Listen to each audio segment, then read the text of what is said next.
Action.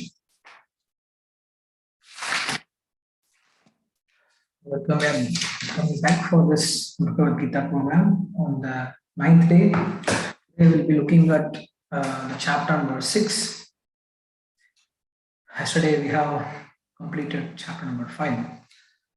Satyananda Chinta Satyeka Pakshe Sarvadhyakshe Bhakti Rakshaditakshe Shri Govinde Vishwasargadikande Purnanande Nityamastam Matirme Agyananiradhirupaitaya Vishesham Bhakti Parava Bhajati Pariposha Vuchaihi Tatvam Param Spurati Durgamam Bhaktiyajashram Satkunya Pratswarachitam Pranamami Gitam Gauram Sukha Satkumuda Pramodhi Swabhitaya Gostamo Nihanta Shri Krishna Chaitanya Sudani Dharme Manoditishtan Swaratim Karotu Prachina Vachas Vicharya Soham Agyopi Gita Mritalesha Lipshu Yata Prabho Reva Madeta Tatra Shantakshamadvam Sharanakadasya Sarvopanishado Gavaha Dokta Gopanandanaha Partho Vatsasudi Bhokta Duttam Gita Mritam Mahat Mukam Karoti Vachalam Fangum Langayate Girim Yatrupadamaham Vande Paramananda Madhavam Sudharma Jnana Vairagya Sadhya Bhakti Eva Gocharaha Narayana Parabrahma Gita Sastri Samiritaha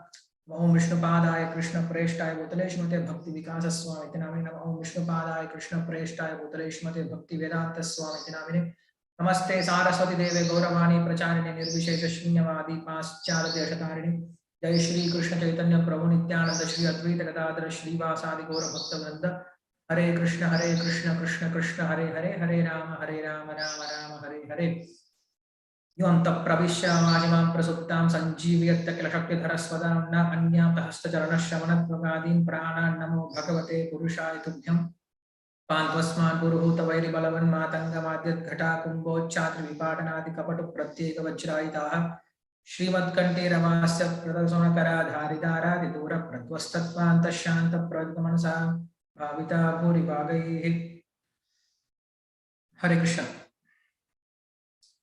So, Krishna is explaining in each and every chapter of this first 6th chapter important things. In first chapter, Krishna did not speak much, but right from the 2nd chapter, we can see Krishna is stressing some important point. In 2nd chapter, we can understand the realization of Atma is the only means for liberation. So understanding about Atma or the knowledge about Atma or the determined knowledge about Atma is the way for liberation. That's why Upanishad they say Jnana Muktihi. By means of Jnana we get Mukti, we get liberation. So this Jnana Yoga is very well stressed in the 2nd chapter. Right from shloka number 12, Krishna started to give Jnana. He kept this name as Sankhya Yoga, but again the Sankhya Yoga is a part of Jnana Yoga only. So he spoke Jnana Yoga in the beginning and also in the middle. In the middle he spoke a little bit about Nishkama Karma Yoga. Again he completed with Jnana Yoga as Sthapragya. He completed with the characteristics of a person who is in Jnana Yoga. So in the 2nd chapter he stressed on the importance of understanding, realizing the soul. In the 2nd chapter, he gave a very beautiful description about Nishkama Karma Yoga and how the Nishkama Karma Yoga is the first step to understand or to realize the soul. Even the self-realized person, they perform Nishkama Karma Yoga. What to speak of self-realized person? Even Lord is doing Nishkama Karma Yoga. Yeme madamidam nityam anutishtanti manavaha. He says, Ame partasti kartavyam trishulokeshu kinchana nanavaptam avaptavyam vartaeva cha karmani. I always do my karma without any attachment. So Krishna in the 3rd chapter, he stressed on Nishkama Karma Yoga, the importance, the glories and the unavoidability and also the result of this Nishkama Karma Yoga. That is Karmaneva Samsiddhim Asida Janakadaya. So with Ityadi shlokas describe about the glories of Nishkama Karma Yoga. In 4th chapter, Krishna spoke how the Jnana, which is Guda, which is hidden in the Karma Yoga itself. So in Karma Yoga, the Jnana is involved. That's why we call it as Buddhi Yoga. We call Nishkama Karma Yoga as Buddhi Yoga. Why? because the intelligence is involved in the karma. So the jnana is already encapsulated in the karma. So there is no any difference between karma and jnana.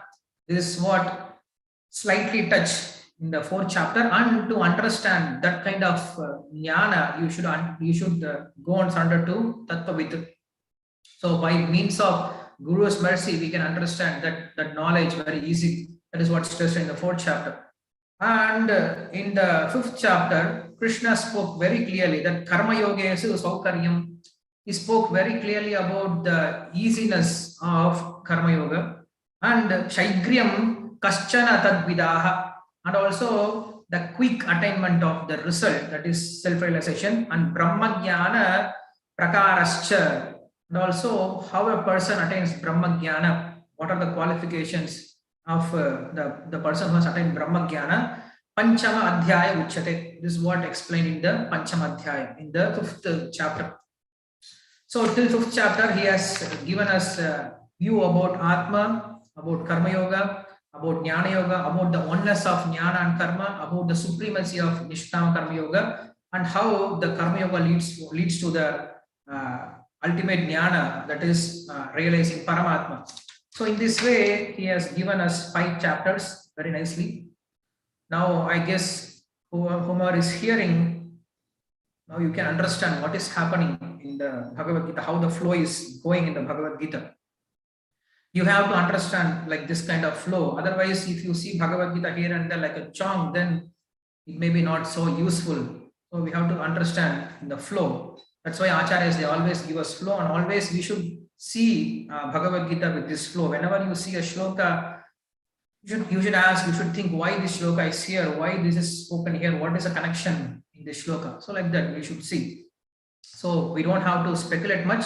Everything is in Acharya's commentary. So just by reading their commentaries, you can understand how the flow is going. Now we are in the 6th chapter. In the 6th chapter, Krishna is going to conclude about the self-realization by Dhyana Yoga. And also he is going to give his conclusion about what is a supreme or the topmost yoga of all the yogas which he has just now explained.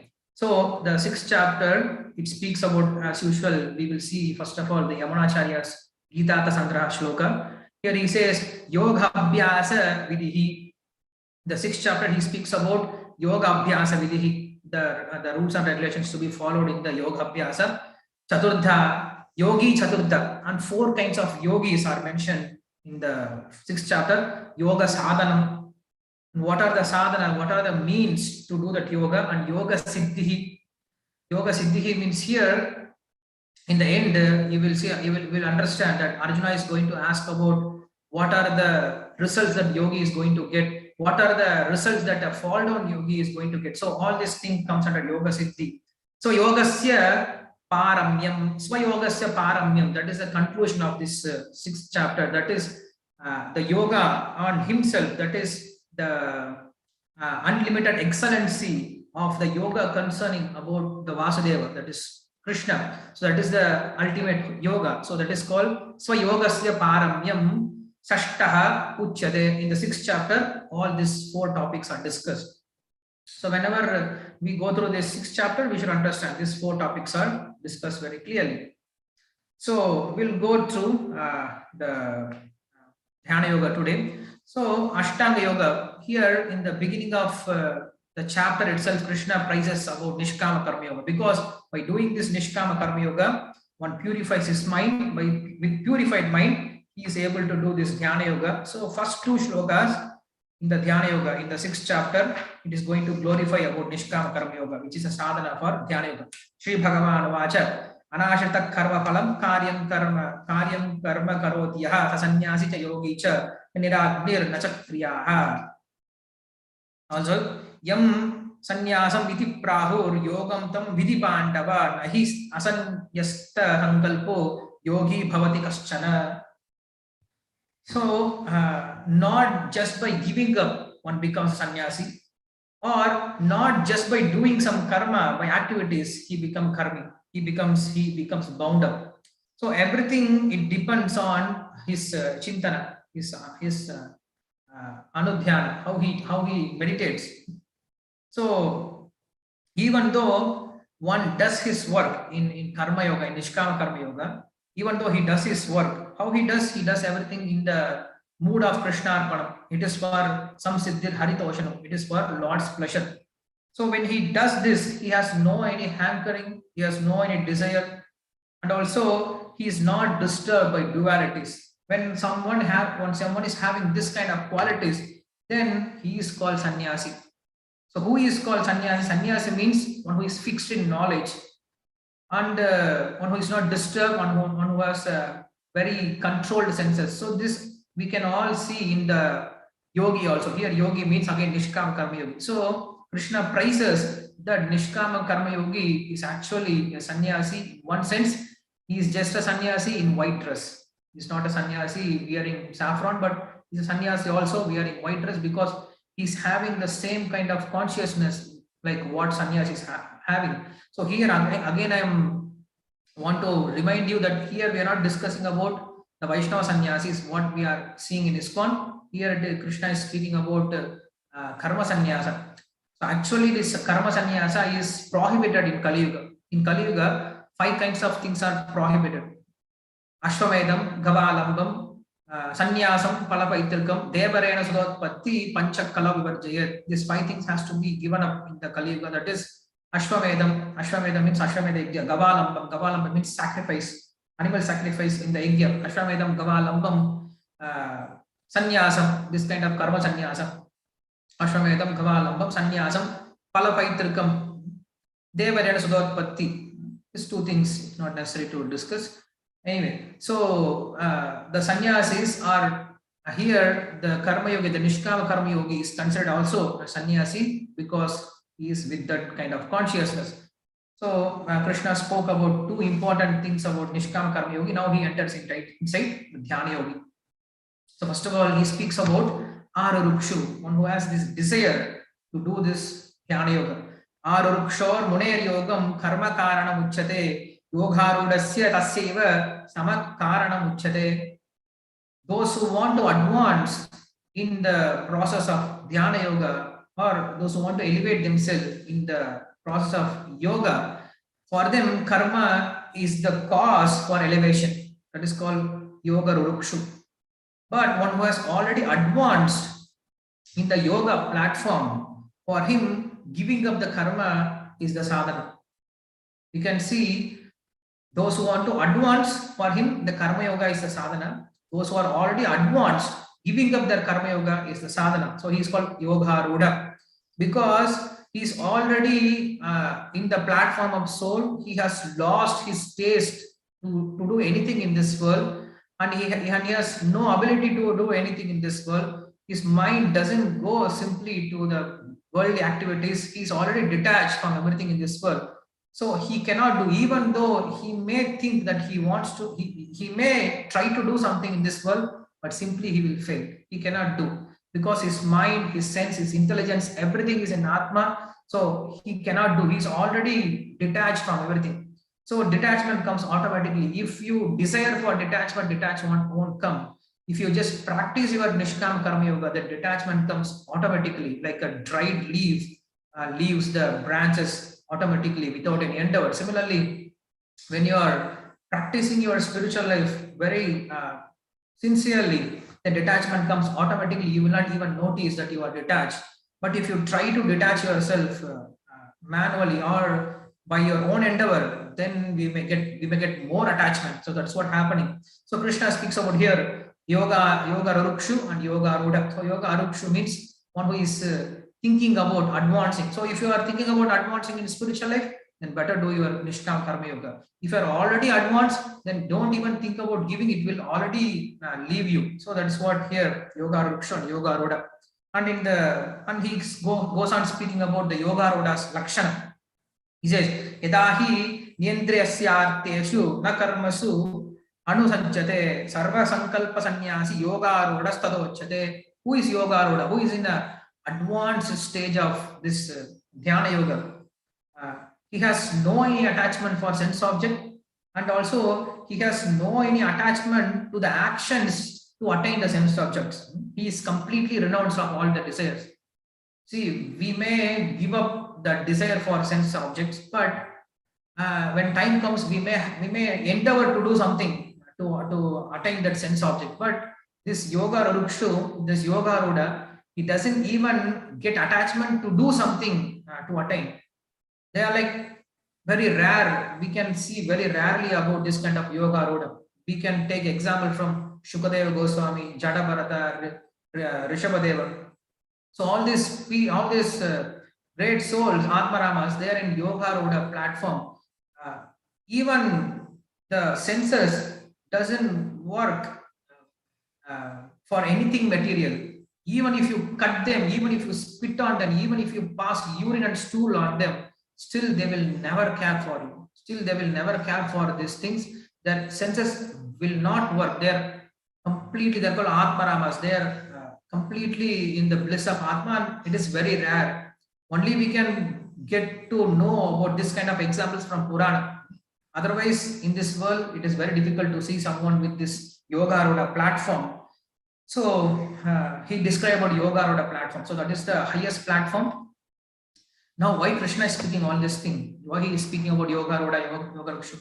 So that to explain us the glory of Bhakti Yoga. When you understand all this thing, then when you come to Bhakti Yoga, then you will give value for the Bhakti. Otherwise, if you give directly Bhakti Yoga, you won't understand the value. Like a person who is very foolish, who doesn't know anything about stones, you give him diamond directly, he will not understand. First of all, you should educate him what is sand and what is granite, what are small granite chips. Then slowly you should introduce him with the different metals.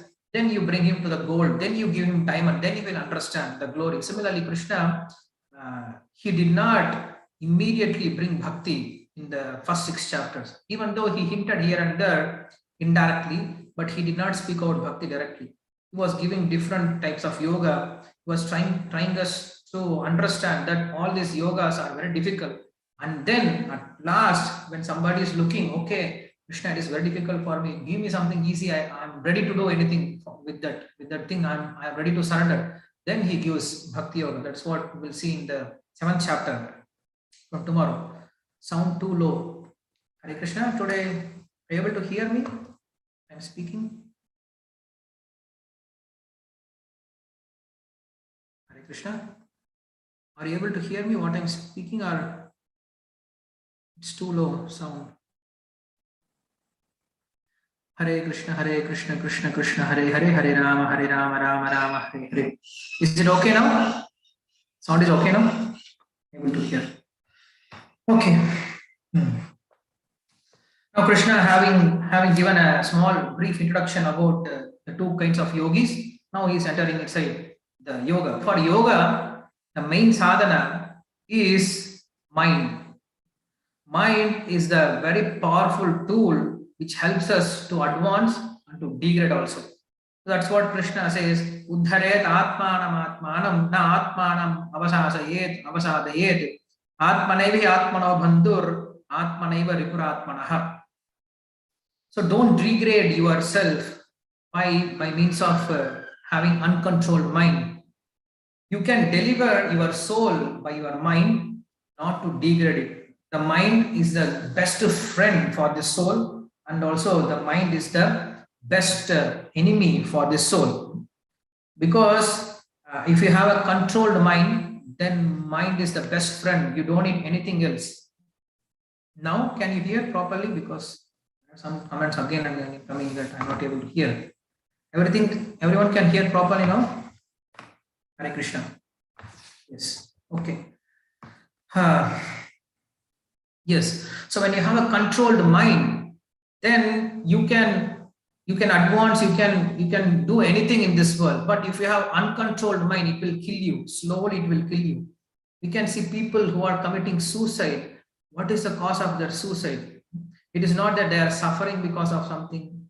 It is not that it is the end of life. No, because of their uncontrolled mind. Their mind is pushing, their mind is frustrated, their mind has no any shelter to go. Their mind has turned away. Their mind has understood, okay, I don't have any more choice. I don't have any more hope to think.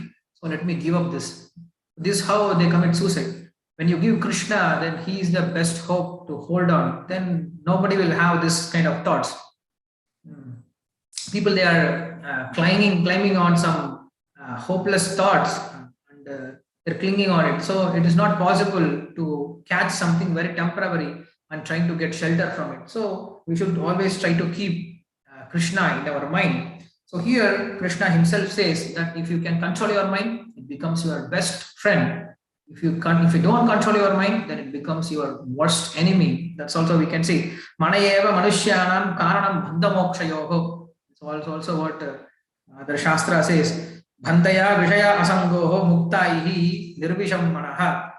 The mind, manayeva manushyanam karanam bandhamokshayoho. Mind is the only cause for bandha and moksha, for attachment and for detachment.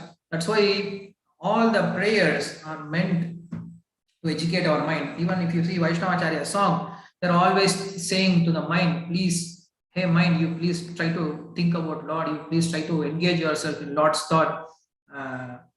So in Bhagavatam also we see Savai Mana Krishna Padara Vidya, always you keep Lord's thought in your mind. So that's why mind should be engaged properly.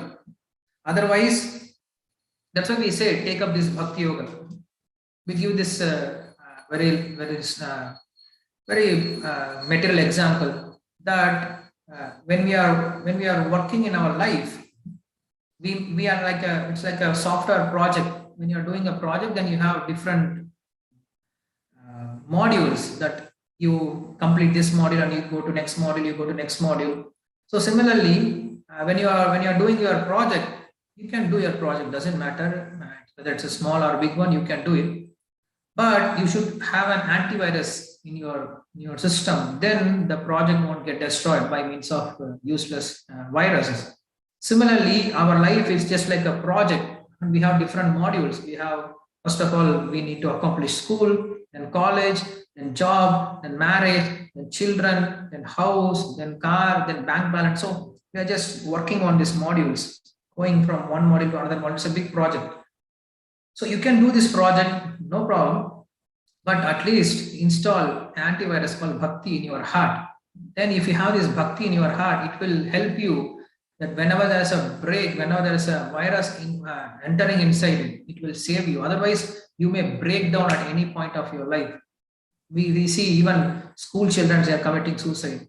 After 20 years of marriage, people are getting divorced and getting suicide, and many horrible things are happening. Why? Because they don't have anything to hold on. The mind is just like a mad monkey running here and there. They cannot control. That's why we should keep our mind in our control. How to do that? Give it to Krishna. That's the only way. Or try to be in the association of sadhus who can control your mind. So, Bandhuratmanastasya yene atmanai vajitaha anatmanastu shatrutve vartetatmaiva shatruvat. He says that the mind is the friend to the soul who has conquered the mind of the enemy of that soul who has not control. Again, the same thing. If you have a controlled mind, the mind is just like a child, innocent child. So whatever you practice with the child will do. The child has the nature to run here and there. So what you should do, you should bring the child, you should try to engage the child in a good things. Then it won't go to the bad things. So how to do that? By means of strong satsanga.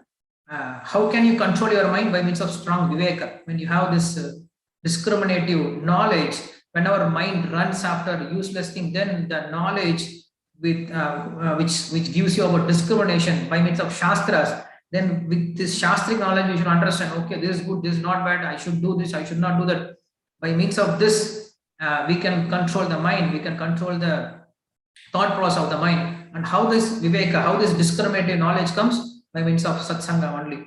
So that's what Krishna says about the mind. So he just gives a brief introduction about the mind. Now he is speaking about the favorable conditions for someone to begin this yoga, this Dhyana yoga.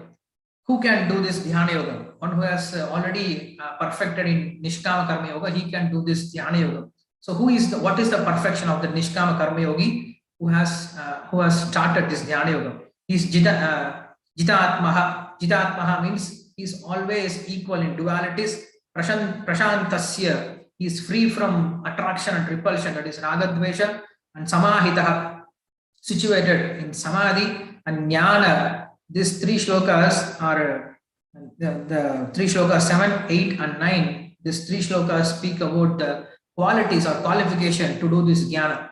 He says jnana means who is already satisfied, who has enough knowledge about the shastras, and vijnana, who has a very good experience of Atma, and jitendriya, who has controlled senses, and shamaloshramaha, kanchanaha, who sees both the mud, gold, or diamond, everything as same. He has no any attraction for gold, and he has no any repulsion for the earth, because ultimately everything is coming from the same Brahman.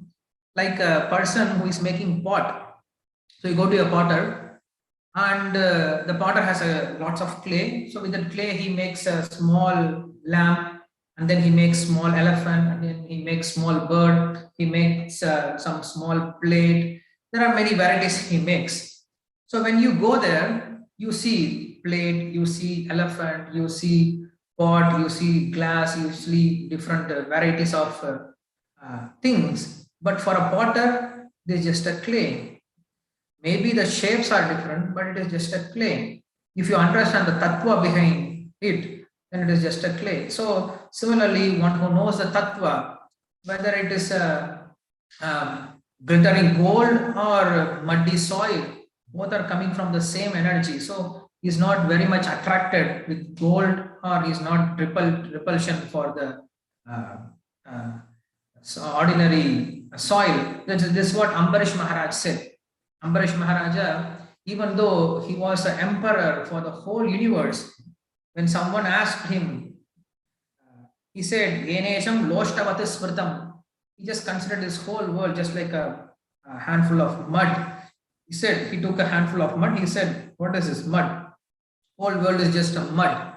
What is a great deal in this? So for those people who have understood the tattva, for them there is no any value, and also they don't disvalue also, because it is Krishna's energy. So they don't praise. Okay, it is great. I want to achieve this. They don't have this kind of hankering like this. So they see everything with the samabuddhi, suhrit. They are well wishers for everyone, and Maitrari is a friend of everyone. Udasina, even for the envious person, and Madhyastha for the neutral person. Dvesha, who are enemies. Bandhushu, relatives, and Sadhushu for the devotees, and Papishu for the sinners. So they see everyone, they treat everyone equally, and they are well wishers for everyone. It is not that they are well wishers only for their well wishers, or for their friends, or for the sadhus, or for the people who are good behaved. No, they are well wishers for everyone. We had a king called Priyavrata. His name itself very Priyavrata. Why? Because his vrata is to show priya to everyone. He is always showing the quality of love, affection for everyone. So that is his vrata. So it's a very good vrata also. So whenever the yogi sees the person who is envious, who is angry, who is sinful, who is dveshi, who is showing enmity, so he doesn't see the person with all these qualities. He sees Krishna's quality in there. Krishna has to show me this quality from this person. Okay, accept it.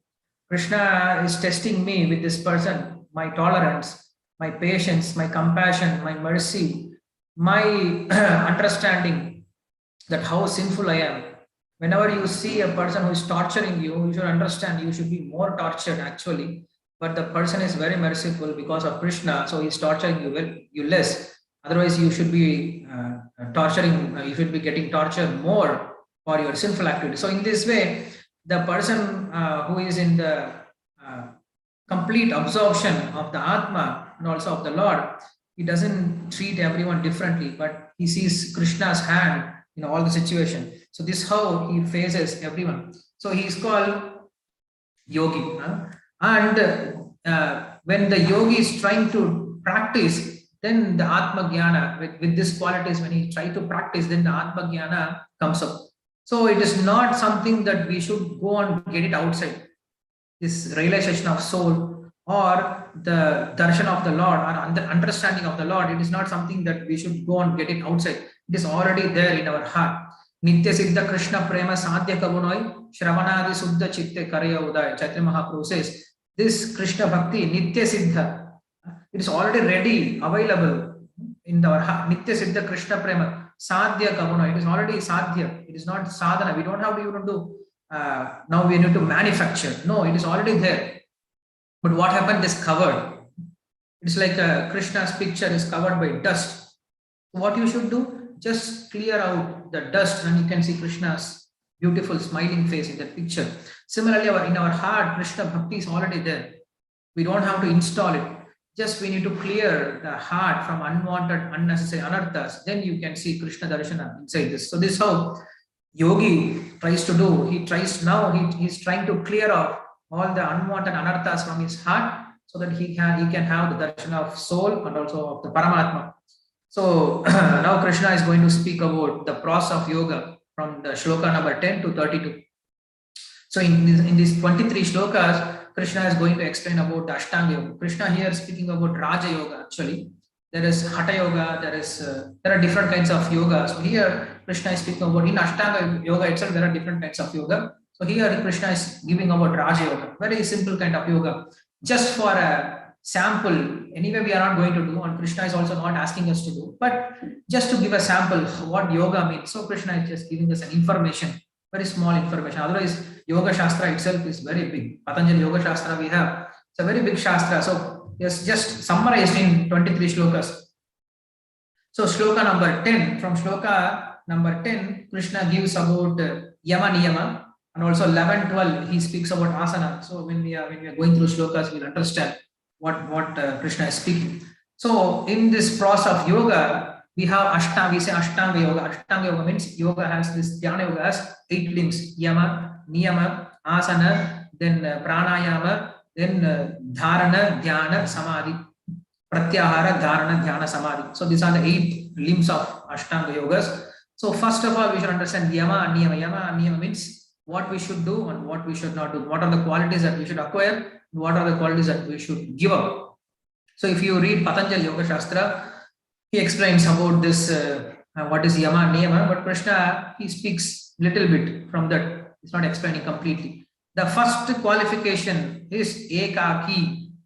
Ekaki means he's always trying to be alone. The practitioner of this Dhyana Yoga, he always wants to stay alone. He doesn't want to stay in the crowd.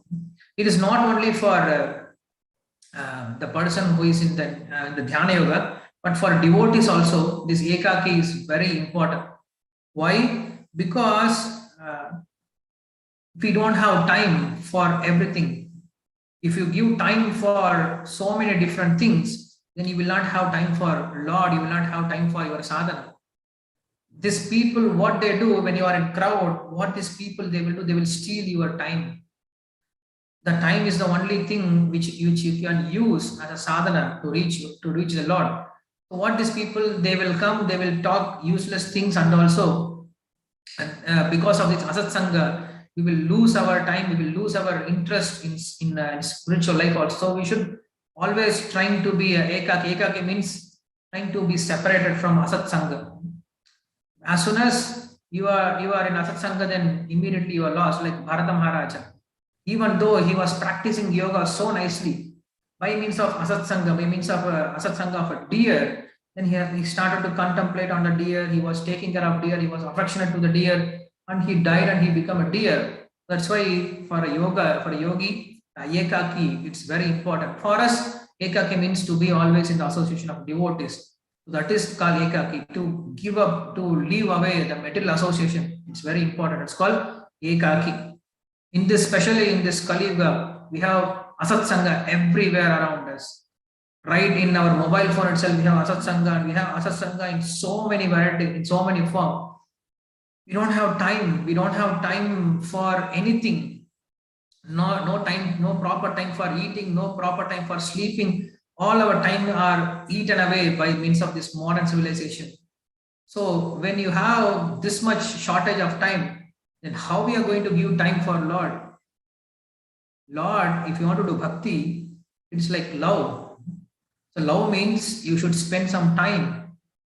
You cannot expect love without spending time. You cannot say, I love you, but I don't give time for you. Then the love won't stay there for a long time. Then how you are going to love Krishna if you don't have time for Krishna? You don't have time even 10 minutes for Krishna every day. What kind of love it is? So ekaki is very important. And say nirasir, no desire. Aparigraham means he doesn't have any desire for possession also. He doesn't think this belongs to me, that belongs to me. He doesn't like to take anything, any help from anyone. Because if you take help from anyone, then you will show gratitude towards that person. Then you will see, you will have some good heart toward that person. The yogi doesn't want to do that. He doesn't want to take any help from anyone. He is always completely depend on the Lord only. Like we have a beautiful story in Gaura Kishadas Babaji Maharaj's life history. Gaura Kishadas Babaji Maharaj was in his bhajan kutir, a small bhajan kutir. He has lost his eyes because of old age. So he was staying and he was doing his bhajana, and some snake came inside his kutir. And suddenly, an old woman, she came inside and she killed the snake. And she said, Babaji Maharaj, the snake came inside your kutir. You should be very careful. Hereafter, please be careful. Close your kutir properly. Then Babaji Maharaj became very furious.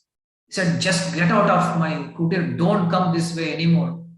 Usually when someone does this kind of help, we become so happy. We say, thank you so much. You helped me. We show so much gratitude. But Gaurkashad Maharaj was so heavy. He said, it is better for me to die because of that snake bite than to show some gratitude or show some affection on you. Because when somebody is helping us, then we may think, okay, he is helping me. We will show affection on them. Then the full affection, what we want to show to Krishna, from that 100%, the 99% is given to Krishna and 1% is given to this person. So in this way, when our affection is spread here and there, and how your affection is going to reach Krishna when your affection is very weak. So that's why they don't want to take anything from anyone. They are completely dependent on the Lord. Then rahasi sthiti. Rahasi sthita means they always go and stay in a secluded, secret place. Then yata chittatmaha means their mind is devoid of unfavorable actions for yoga. So these are some of the qualities of yama and niyama Krishna describes in the 10th shloka. And in the 11th and 12th shloka, he speaks about asana. Now, yama and niyama is completed. Yama and niyama is meant for your senses, to control your senses. And asana is to make your body flexible to practice this yoga. So, 11th shloka, he speaks about how a person should sit for yoga. You should select a clean place to sit, not too high, not too low. Because if you sit too high, then while doing yoga, you may get some different kinds of bhava, and you may fall down. Or when you are feeling a little sleepy, then if you fall down from some top place, then you will break your head. So Krishna is very careful about yogi. He says, don't sit too high, don't sit too low also. If you sit too low, what will happen? And slowly you will slide down and you will sleep. This is happening in our when we are studying also. If you are studying in a nice chair, that's okay. If you are sitting down, if you start studying, and slowly you will lie down and study, you will then sleep. Krishna is saying, don't sit on high and don't sit low also. Sit in a medium place, and also you should have a proper asana. You should have a first kushagra spread, and then you have a deer skin, and then you have soft cotton cloth on it. So with this asana, you should sit. What you should do? Then you should concentrate your mind on one point, controlling your mind and senses. In this way, he has to perform his yoga. So here it is said, Krishna is saying that you should concentrate on the tip of your nose. What does it mean by concentrating tip of your nose? If you concentrate, if you meditate on tip of your nose, you will reach only tip of your nose. you will not reach anywhere. So what does it mean? Meditating on tip of your nose means you should have your head little lower, and also you should meditate. That's a whole thing. Like a woman, like a bride is ready for marriage. When you bring a bride for marriage, then bride comes like this, with little bit head down. Then the groom, he will lift the head, and he will bind this Mangala Sutra. So in this way, yogi is like a bride. He comes in front of Lord with little shyness. Lord comes and he lifts and he gives darshan. So this is how we should see the Lord with little head down. In this way, he has to do his yoga. He has to perform his asana. So this body itself is a seat actually. It's an asana. For the Atma, this body itself an asana. So there are various kinds of asanas that we can say. We have Sukha asana, we have Virasana, we have Padmasana, we have various kinds of asana. Here we have Krishna speaking about 10 kinds of asana, and in Hatha Yoga there are 80 varieties of asana. So all these asanas are mentioned in the Sandilya Upanishad. So if you go for Sandilya Upanishad, it speaks about elaborate description about this yoga asanas and yoga, this Hatha Yoga. And Patanjali, he gave a simple sutra for asana. What he said, Stira Sukham Asanam, Stira Sukham, whatever is comfortable for you to sit and practice your practice your Dhyana, that is considered as asana. Don't struggle yourself. So in this way, he first of all he keeps his asana, and then what he does, then he is now sitting and doing pranayama. So while doing pranayama, keep your body straight. Your body, your head, your neck and your back, everything should be in the straight position. It should be motionless. You should not roam here and there. You should not like this. You should not while doing yoga. You should sit straight, and also you should be concentrating on the tip of your nose. I said you should bend your head a little bit down, and don't see here and there. Don't see all this direction. So concentrate. Don't close your eyes completely. If you close your eyes completely, then you will sleep. If you open your eyes completely, then you will be looking here and there in all the directions. So that's why it is said we should have this kind of half-closed eye, half-closed vision. So in this way, he performs now pranayama, and then comes pratyahara. So what he does? He is now prashantatma. He is peaceful in his mind, and vigata bhi. He is free from all the fear, and he follows brahmacharya vrate. He has taken up this vrata of brahmacharya, not only for dhyana yoga, for any kind of yoga, even while doing bhakti yoga, even doing any kind of yoga, this brahmacharya vrata is very important, because it gives us strength, it gives us determination to perform this yoga very nicely. So brahmacharya vrata means not only giving up a sexual union, it means brahmacharya vrata means giving up all the desired objects and just maintaining your life for the spiritual practice. That is also called brahmacharya vrata. So he has to do brahmacharya vrata, and manaha samyamya. What he does, he withdraws his mind from all the sense objects. How he does that? Machittaha, by means of meditating on me, considering me as the only goal. Mat paraha. So for a yogi, what is the ultimate goal? That is mat paraha. Lord is the ultimate goal. How he controls his mind? Machittaha, by means of thinking about me. So that's called pratyahara. So pratyahara means the mind is trying to run. The yogi, he catches the mind, brings back to the Lord. That's called pratyahara stage. Then comes dharana, dhyana, samadhi. So this yama, niyama, it is meant for the senses. Asana, it is meant for the body. And pranayama, it is meant for the prana. And pratyahara, dharana, dhyana, it is meant for the mind. And samadhi is ultimate for the soul. This is how the eight stages are given for this sense, mind, and intelligence, and body and soul. So now he is in pratyahara. In pratyahara, the mind is like a calf, young calf. Young calf tries to run away, or monkey, it is just jumping here and there. So what he does every day, he tries to practice this. He tries to bring back the mind to the thing that he is meditating, to the Lord. When he is trying to meditate, then immediately it runs. Usually it happens. Now we are hearing, we are doing this and that, not so many thought processes are happening. But as soon as you take chanting back, you start chanting, then you have thousands of ideas coming. I want to do this, I want to do that, I finish this, I have to finish that. And so many thoughts coming. As soon as you start thinking about controlling your mind goes wild.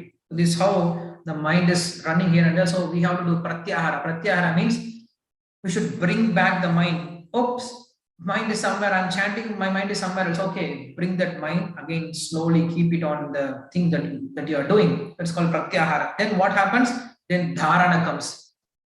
Dharana means it's like a oil flow. Taila dharavat avichinna smritisara bhakti santana rupam. It's like when you open the oil tap, then the oil flows very slowly without any disturbance. It's not like a water tap. When you open a water tap, then water spits here and there. But when you open an oil tap, it just flows slowly, and also same in the same line. It doesn't split here and there. So that's called dharana. Now what happens? Now the running mind has got a fixed path, because this mind has this tendency to run here and there. It's like a creeper.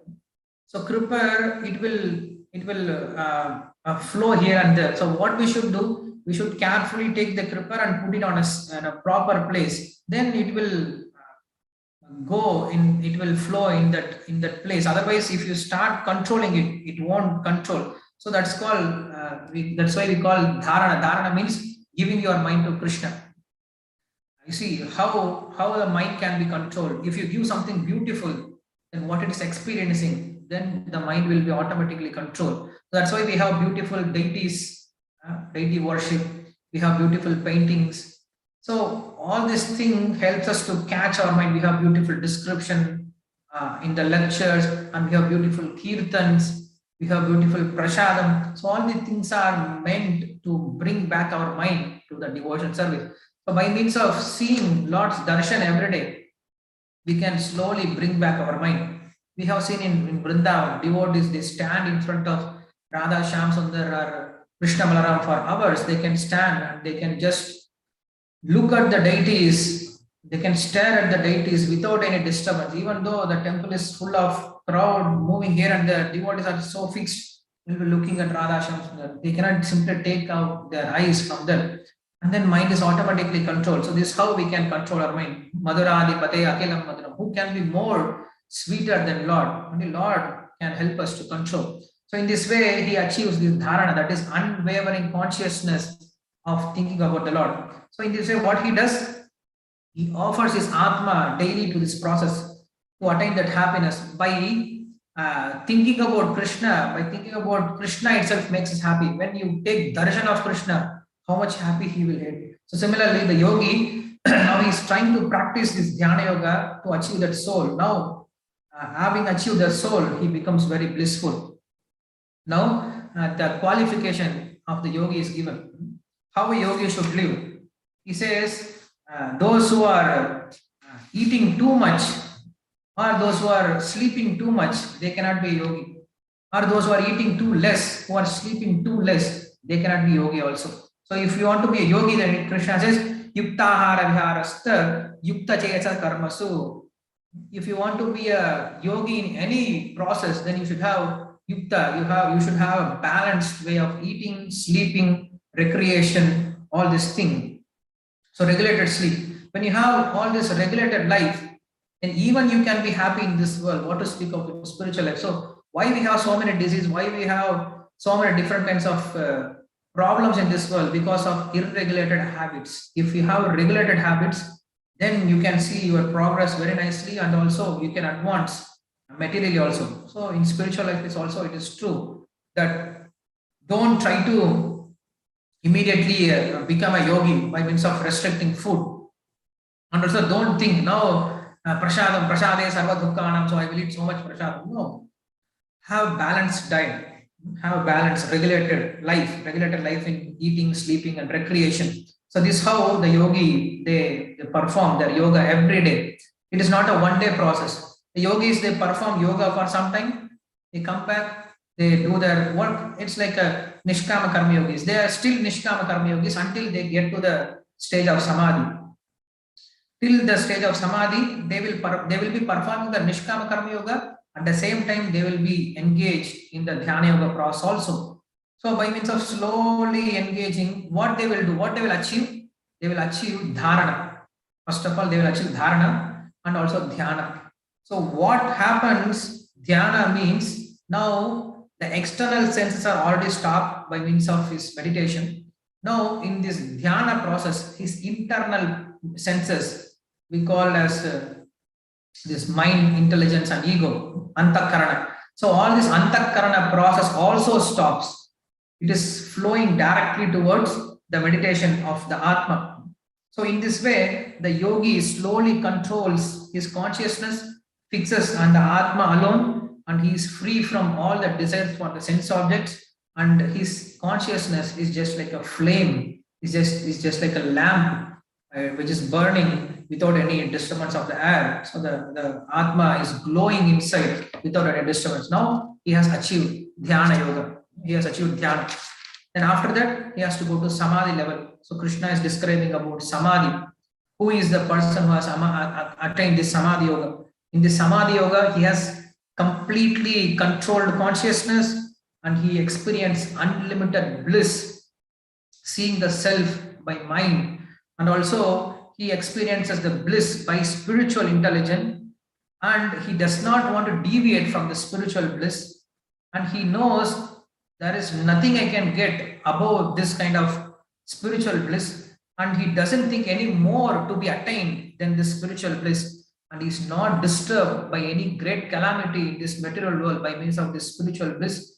He destroys all kinds of misery by means of this spiritual bliss. Then he is considered to be in the state of Samadhi. Don't even think that we can understand all these characteristics of Samadhi, because we are not even in the stage of Yama, Niyama, what to speak of Samadhi. So when you come to Samadhi, you can understand, but we don't have to go through all this process. When we understand the Bhakti Yoga, then Bhakti Yoga includes all these different kinds of yoga.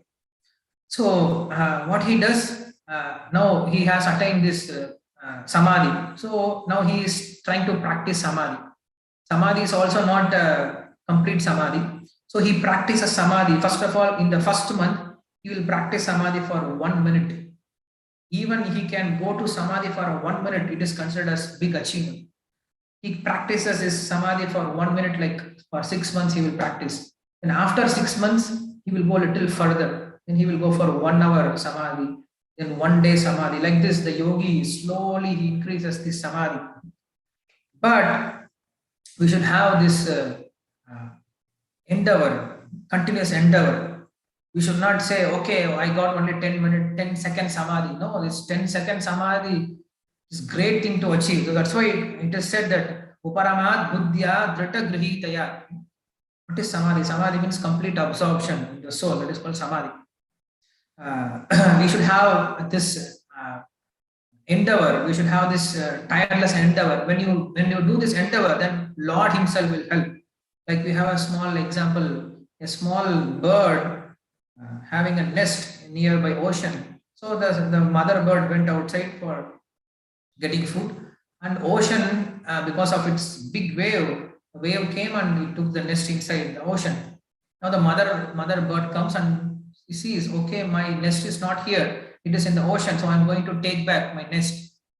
So he has decided to empty the ocean and take back the nest. And how he can do that? By sucking little water from the ocean and throwing it here. He started his process to empty the ocean.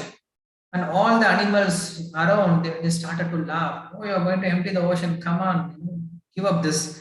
Yeah, but he did not give up the endeavor. It started doing. Then when he was doing tirelessly, then Garuda came on that way. He saw the tireless endeavor of this small bird, even though it is very small, but the endeavor here, it has taken the tirelessness of its work, the enthusiasm, by the inspiration it had, it attracted the mercy of Garuda. Then Garuda said, okay, I will come you to the help. I will come for your help. I can empty this ocean in a minute. Then ocean, the Varuna Dev, he came and he gave the nest to the Garuda himself. So when you do something, when you endeavor something, the Lord will help. In the beginning itself, if you think, oh, how can I do? Who can do this? What I will do? It's not possible for me to do. Then nothing will work.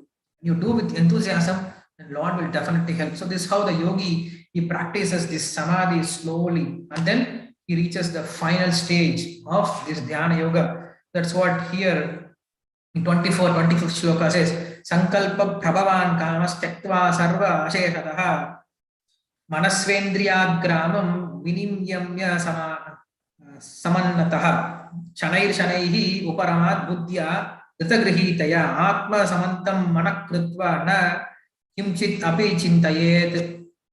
What he does, he gives up all kinds of impressions, and he has controlled senses by means of convinced mind, and now his mind is completely concentrated on the soul alone by means of his determined intelligence.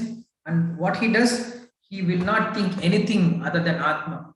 He has no any other thinking, just is meditating on Atma. So this doesn't happen immediately. Krishna says here, Shanai Shanaihi, slowly, slowly. It is not an immediate process. He has to do this slowly, and he comes to this higher stage of this yoga. And then Krishna warns us, whenever we do yoga, then what happens? The mind runs here and there. Yato yato nischalate manaschanchalam astiram tatastato niyamyayat atmani eva vasam nayet. It happens when you are chanting also. When you are chanting, mind minute zoop goes here, goes there. Then what we do? Hare Krishna, Krishna Krishna, Hare Hare, Hare Ram, Ram, Hare. Mind is somewhere else. Then we should think, oh, I'm supposed to be chanting here. Then mind is somewhere else. So you bring back the mind and keep it on mantra. So this is called pratyahara. Again and again and again, we should practice this every day. Even if you can chant one mantra properly, that is considered a success. Then what to speak of one mala? So every day we should practice. Okay, my dear mind, you want to run away? Okay, run away. Just hear one mantra properly and you go away. So we try to hear one mantra, 5 mantras, 10 mantras, one mala. So in this way, we should slowly train our mind to hear ourselves. That's why he says, Vasam Nayet, you bring your mind under your control. Then he becomes expert in samadhi. How he becomes Prashanta Manasam hi yenam yoginam sukhamuttamam Upaiti Shanta Rajasam Brahma Bhutam Akalmasham. What happens?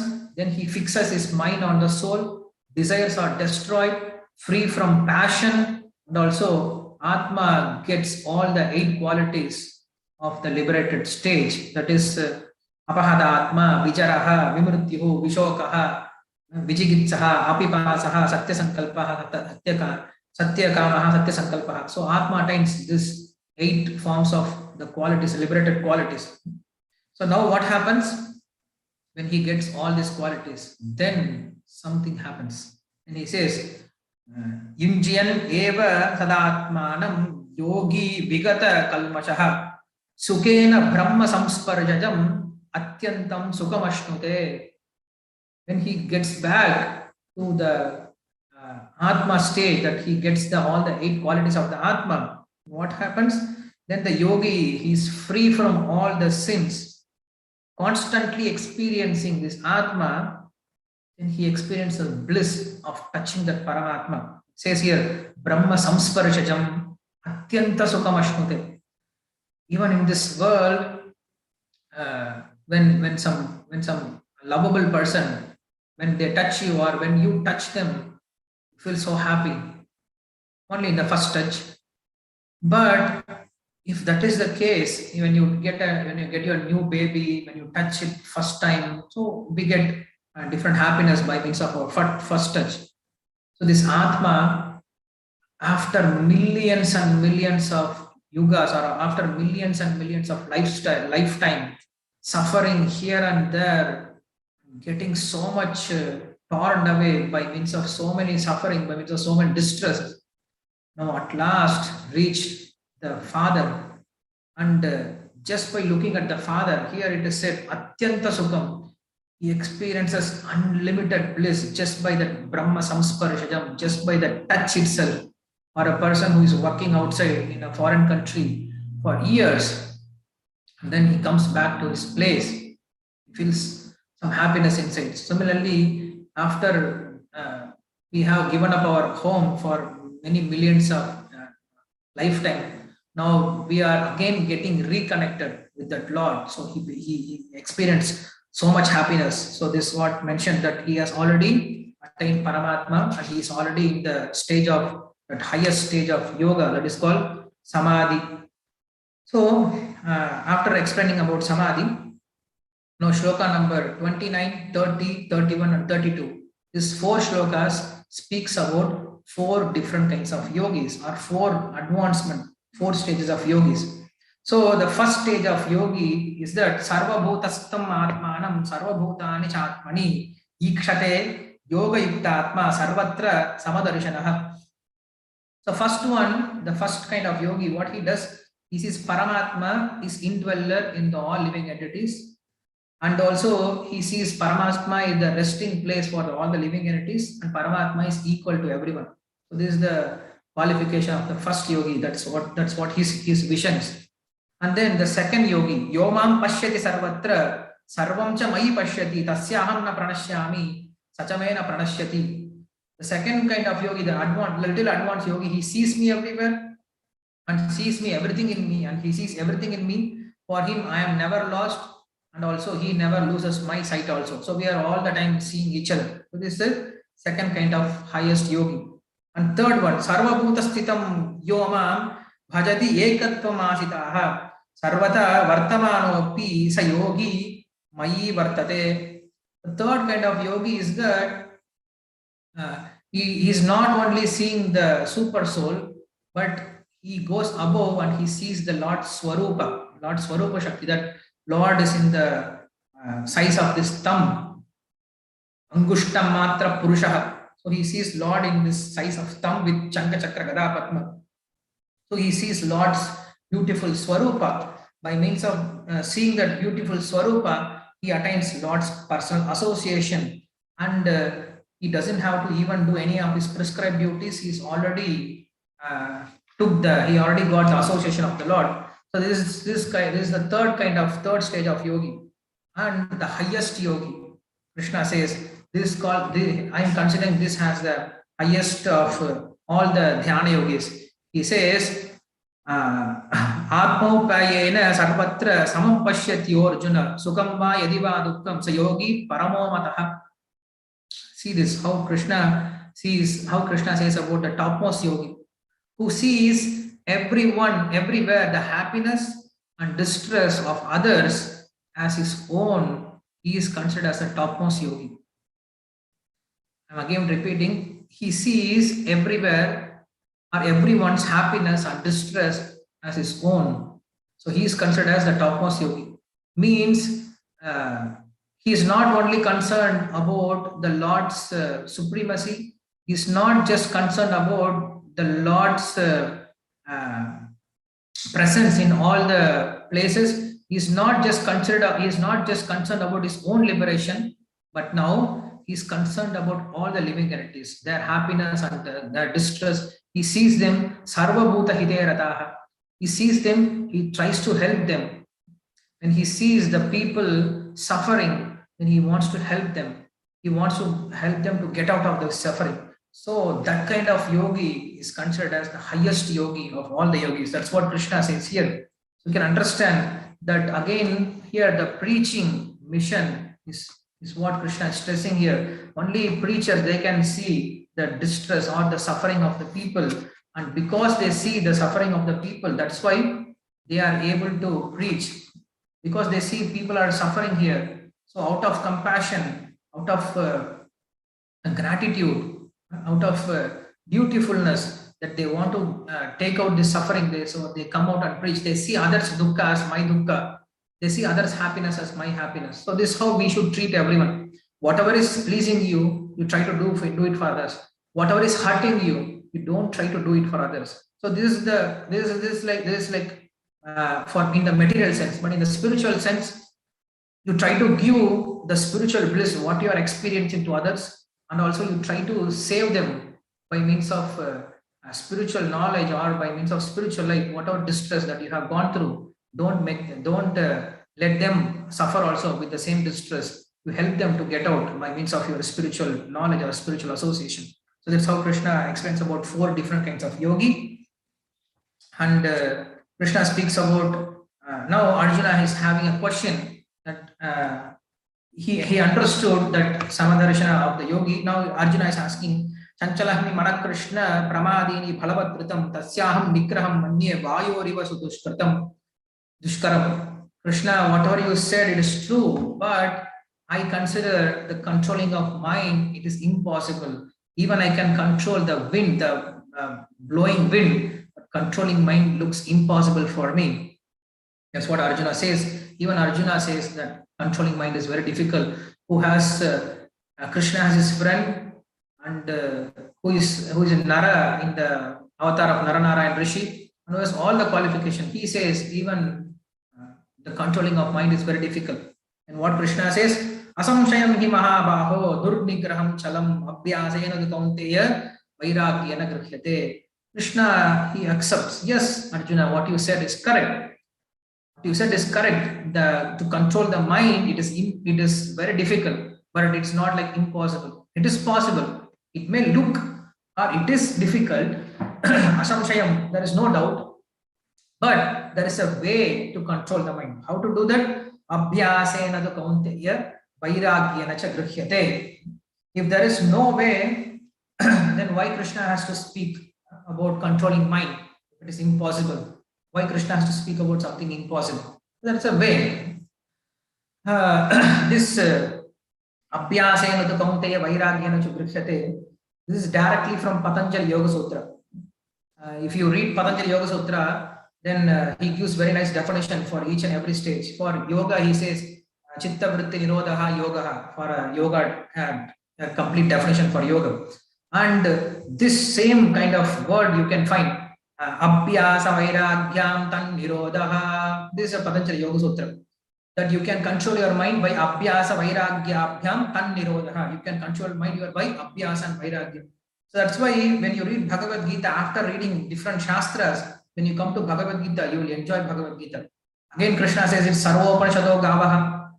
It's the essence of all the Upanishad. It's actually true. When you read many Upanishads and you come and see Bhagavad Gita, you will see many quotations from different Upanishads. And what are all the conclusions of the Upanishads? It's all quoted here in the Bhagavad Gita directly. So in Upanishads, you have to study full Upanishad to come to a conclusion. But those conclusions are very easily available in Bhagavad Gita. That's why we say Sarva Upanishado Gavaha. It's not some description or some glorious way to speak of Bhagavad Gita. No, it is true actually. That's why Acharyas, they glorify as Sarva Upanishado Gavaha. So here Krishna is speaking Abhyasa Vairagya Abhyam Tan Nirodha. It's from Patanjali Yoga Sutra. He uses the same word. So we should not think how I can do. It is impossible for me to control my mind. No, I cannot control my mind. When you have this nirveda, when you have this kind of laziness, then nothing will happen. Unless you do some endeavor, nothing will happen. That's what just now we saw, that we should make our endeavor. When you endeavor, then Lord will help us. That's why Upanishad is a uttishta jagrata. It wants us, get up, do something, then you will attain. Otherwise, if you are all the time thinking it's not possible, then you cannot achieve anything. When Krishna is saying you have to do this to achieve me, then that is the way to achieve such a higher thing, to achieve such a higher object. Then we need such a kind of endeavor. Otherwise, we will not have the value for what we are expecting. Otherwise, Lord becomes very cheap for everyone. Nowadays, we made it very cheap. Yes, just do this, you will get, just do this and you will see Krishna. Just do this, you will get moksha. We made it too simple to attract people. Actually, we are cheating them. We should give proper the way, and slowly it will come. Actually, bhakti is easy if you are easy. If you are very simple, bhakti is very simple. Because we are complicated, so bhakti looks complicated. Otherwise, bhakti is very simple only. So here Krishna gives abhyasa and vairagya. Abhyasa means doing it again and again with proper practice. Without a laziness, we should do this again and again. And vairagya means you should have a little bit detachment. In any process, even in Bhakti Yoga, we should have abhyasa and vairagya. Abhyasa means regular practice, and Vairagya means little bit detachment. When you are attached with so many things, then how can you have attachment for Lord? As I said just now, when the river is flowing very forcefully, then it will reach the ocean. When river is divided by various small channels here and there, then the river water won't reach the ocean. Similarly, when your thought process is with your family, with your education, with your business, with this, with that, when your thought process is flowing here and there, then where is the place for Lord in that? So we should have a little bit detachment. Don't keep always busy in yourself in material activities. If you want to advance spiritually, then keep yourself very simple, keep yourself low in material activities. Otherwise, there is no way to advance in spiritual life. So we should have a little bit detachment from our material engagement, and also we should be free from rajas and tamas, because when you want to practice really spiritual life, when you sit, you give up all your work and you try to do your spiritual life. Now mind goes wild. It starts thinking, hey, this and that. It is better for you to go work than sitting ideally and doing something wild things. So we should reduce our raja and tama. Tama means when you sit, okay, now I want to do spiritual practice, giving up everything. Now when you sit, you feel so comfortable, you feel so relaxed, you go to sleep. This also happens while practicing. So in the name of Vairagya, we should be very careful how to give up this Rajoguna and Tamoguna. So now, instead of thinking how I will do this, now we should think, now I got a way to do this, so let me do this. If you start thinking how I will do this, then there is no way. If you think, okay, even though it is a difficult thing, I got a way, so let me do this. If you have a proper upayata means proper method, and yatatna means endeavor. So by proper method and by proper endeavor, you can achieve anything. So because without perfection, there is no way to have Krishna's darshan. It's not very cheap. Even if you see Krishna, it will be like Putana saw Krishna, Ravana saw Krishna. They also saw Krishna. So it's not a easy thing to see Krishna. It's not a difficult thing also to see Krishna. But seeing Krishna like Hanuman, seeing Krishna like gopis, it is a great thing. So unless you control your mind, you make a practice, then seeing Krishna also will not be very helpful without proper purification. So that's why for this purification alone, we should do all this kind of practice. Otherwise, Krishna can give easily darshan to everyone because he is merciful, so he can give darshan to everyone. But he doesn't give. He sees our endeavor. Unless we take our endeavor properly, then Lord doesn't give us mercy.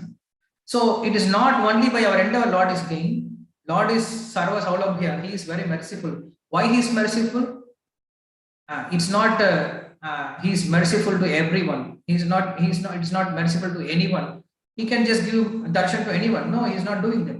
He's merciful. He sees our endeavor and he tries to help our endeavor, and he is the actual endeavor, and ultimately he comes as a result for our endeavor. So that's why we call him as a merciful. So all we need to do is to do some endeavor. Otherwise, we don't need to even do japa. We don't have to do any service. That Lord will reveal himself. So Lord is very having samabuddhi. He is thinking what kind of endeavor that we are doing. Otherwise, Lord, why he will say, surrender unto me, you give up your duties, you do your yajna for me, you bhaja, you give up your karmapala. Why Lord will say all these things? If there is no endeavor, Lord is all merciful. He will just reveal himself first. No, we should do our endeavor also. So how this endeavor will come? By means of associating with people who are doing this endeavor regularly, by means of sadhu sangha. So by means of sadhu sangha, if you have proper sadhu sangha, then they can help us. So this hankering, Krishna bhakti rasa bhavita matihi kriyatam iti kutopi lapyate tatra laulyam api mulyam ekalam janma koti sukriti na lapyate. Rupa Goswami says, to attain that Krishna bhakti, there is only one thing, one amount that you need to pay. What is it? Laulyam api ekam mulyam. You should have greediness to achieve the Lord. Yes, I need, and you should do your endeavor. So if you do that, utsahat nischaya dairya tat karma pravartana sangatyagato vrittim sadbir bhaktir prasiddhyati. So these are the 6 ways to advance in your spiritual life. Rupa Goswami says again in Upadeshamrita. So proper endeavor and also by proper method, we can achieve the controlling of mind. So that's what Krishna gives as an answer for Arjuna's question. Then Arjuna is asking again another question. Now he has a little bit worry because Krishna, he knows anywhere his mind is uncontrollable. So I'm practicing this Dhyana Yoga and mind goes wild. So because of this wild mind, I fall down again. So if I fall down again, then I have lost my present life also and I'm losing my future life also. Because in present life, I left all my material things. I came back. I came to this spiritual life, Dhyana Yoga. Now in Dhyana Yoga also, I got failure. So in material life also I'm failure. In Dhyana Yoga also, in spiritual life also I'm failure. So what is the destination of such a kind of fall down yogi? Arjuna's question is this. So Krishna gives a very beautiful answer how the person who has fall down, how he regains his consciousness, and also, just in few shlokas, Krishna says that those who have done anything good in this world, they will never fail. And those who are the practitioners of this yogi, they take birth in some Sujinam Srimadam Gege Yoga Prashto Vijayate. If you are a foreign yogi, then you take birth in some rich family, you are with some intelligence, with some beauty, and with some aristocratic background. So when you find people with all these things, then we can understand they have some punya from the last life. Why the Lord has given you nice chance? Because you can continue your spiritual process in this. So he takes birth in some devotee family. This kind of birth is very rare. So what he does again, he tries to attain back his perfection. So from previous life, he has this attraction. So this attraction comes very easily. You can see many devotees, they get attracted very easily to spiritual life. Why? Because from the previous life, they have this attraction. So this attraction comes very easily. So he does more effort in this life to achieve that perfection. And after many, many lives, that Dhyana Yogi, he attains me. So Krishna, with this, he concludes that the Dhyana Yogi, he will never go in vain. He will definitely attain me. And then he concludes by saying that Yogi is better than Karmi and Jnani because he's very close to the God.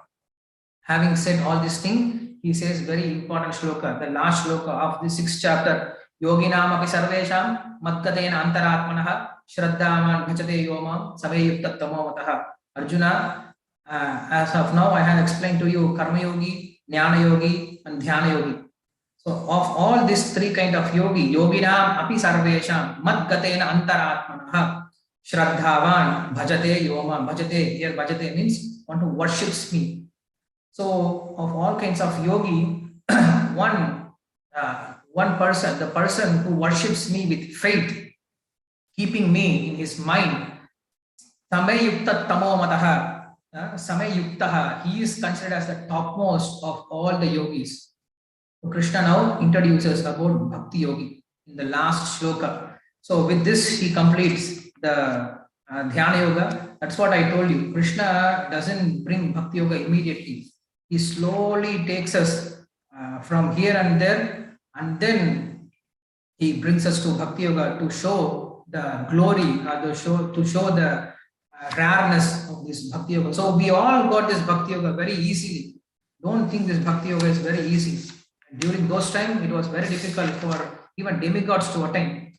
For us, by means of devotees' mercy, by means of Chaitanya Mahaprabhu's mercy, we got this Bhakti Yoga, we got this Bhakti Path, we got Satsanga, we got to hear Bhagavad Gita, Bhagavatam just by sitting in our house. We got this Harinam Sankirtan, we got Prasad, we got beautiful deities, temples everywhere. And we should be very grateful, we should take full use of it. So Krishna concludes here with Dhyana Yoga, Yoga Abhyasa Vidhi, Yoga Chaturdha, Yoga Sadhanam, Yoga Siddhe, so Yogasya Paramyam Shashte Uchate. So with this, we'll conclude the 6th chapter. And yesterday I have given you the 2nd chapter questions. I guess you all have went through this question. So today I will try to post the 3rd chapter and 4th chapter questions. And tomorrow I will post 5 and 6 chapter questions. So tomorrow we may not have class because we will first of all finish these 6 chapters with our quiz program, and then we'll go to the 7th chapter the next day. I'll end here. If anybody has any questions or comments, you can ask now. Okay. Ravindra Mohan Sharma. Prabhu, Hare Krishna. Hare Krishna. Okay, when you highlighted the story about the blind person who was trying to put all his gratitude for Krishna and was very angry at the person who killed the snake. You were saying that story. I was thinking that maybe the person came to save him. Was in the form of Krishna. Krishna was trying to make him eliminate the danger and then therefore kill the snake. So maybe I saw it differently. Maybe the blind person was saved by Krishna's mercy by the person who eliminated the danger in the form of the snake. Okay, this your comment, but actually the person what we are speaking about, he's one of the greatest acharya in our Gaudiya Sampradaya. He's called Gaura Kishodas Babaji Maharaj. So he's not an ordinary person. Today we are celebrating Bhakti Siddhanta Saraswati Thakur's disappearance day, and he is a spiritual master of Bhakti Siddhanta Saraswati Thakur. So he's a grand guru of our Srila Prabhupada, Stapakacharya Srila Prabhupada. So Gaura Kishodas Babaji Maharaj, he's so detached from this material world. He doesn't want anything from this material. He doesn't want to take any help. It is impossible for us to think.